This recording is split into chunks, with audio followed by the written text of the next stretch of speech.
Good evening, I'm Tessa Seckler. And I'm Benjamin Metzner. It's 7 o'clock and this is Action News at 7.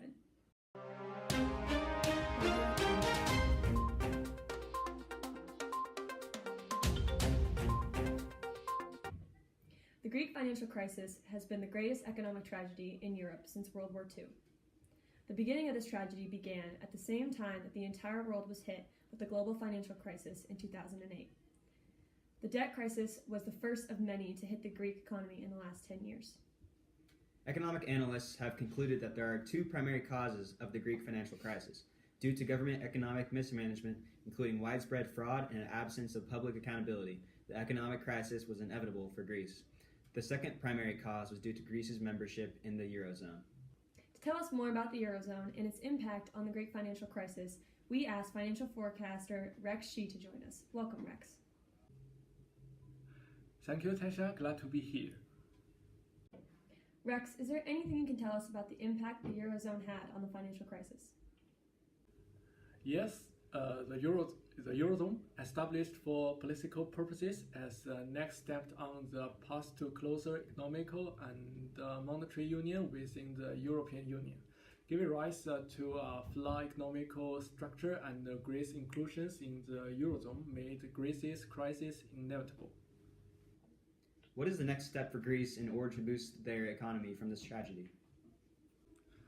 Because Greece is a member of the Eurozone, Greece had not control of its monetary policies, which resulted in interest rate remaining too low for their economy to handle, and this interest rate could not keep up with inflation.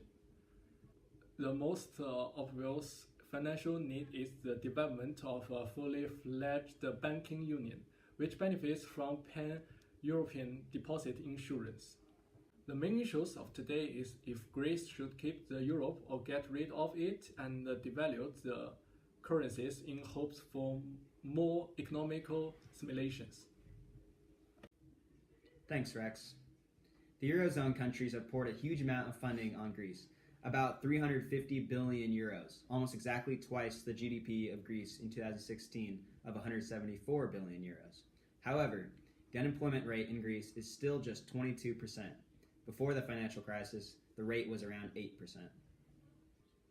Greece has one of the largest budget deficits in the European Union. How do you think Greece will survive during this crisis?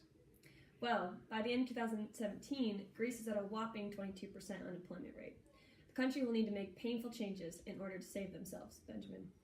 The government will now need to continue putting in place deep economic overhauls required by bailout deals. Due to the bailouts of the Eurozone, Greece's relationships with Europe are fragile, and several of the leaders are showing impatience. The bailout money mainly goes toward paying off Greece's international loans, rather than making its way into the economy. And the government still has a staggering debt load that it cannot begin to pay down unless a recovery takes hold. Let's hope that their next efforts go further and take hold this time. For more updates on Greece's financial crisis or news in your area, visit our website or follow us on Facebook. For Action News at 7, I'm Tessa Seckler. And I'm Benjamin Metzner. Good night. Good night.